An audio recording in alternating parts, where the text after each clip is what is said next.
In dealing with debt, this one blew my mind. LendingTree discovered many people are overpaying for auto loans by $5,000. We have Matt Schultz, the chief credit analyst at LendingTree, here to tell us how to take that money back. Matt, what is happening here? Yeah, we looked at more than 1 million auto loan offers that came through our LendingTree platform, and we found that on average, somebody can save $5,000 or more just by shopping around and comparing rates on auto loans and picking the lowest APR offer versus the highest.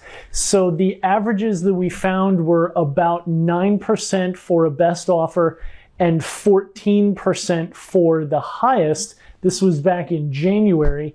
And with an average cost of about $32,000 on the car, you do the math on that and it added up to more than $5,000 in savings just by choosing that 9% instead of that 14%. That's a really big deal. That's an awful lot of money, especially when you consider how tight most Americans' budgets are these days and how small their financial margin for error. How can somebody shop for a better rate? Well, the good news is it's never been easier to shop around for a better rate. Of course, you can go to sites like LendingTree. We've got all sorts of offers from different lenders, but you can also go to your local credit union or other banks and get a better rate there. You can also leverage credit unions and other financial organizations as well. But what's important isn't necessarily where you go, but it's just the fact that you do shop around,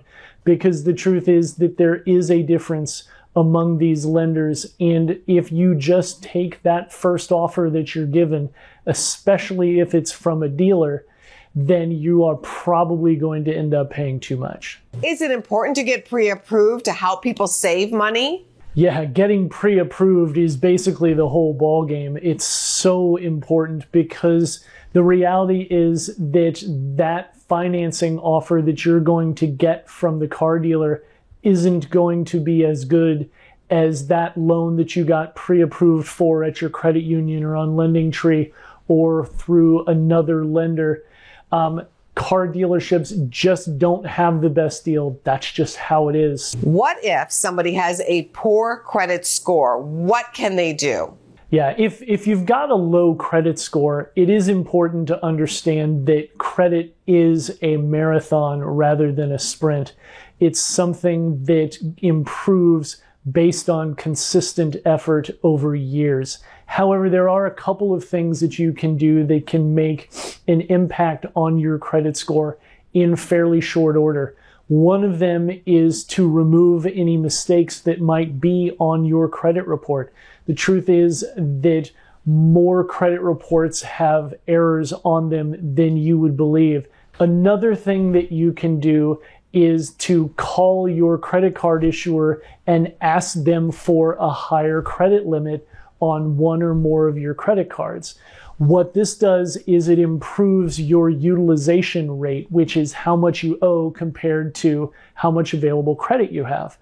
Ideally, you'd prefer to change the debt side of the equation by reducing that balance as much as you can, but you can also change your rate as well by adjusting the available credit side of the equation too. Terrific information, Matt. We are so grateful. Thank you.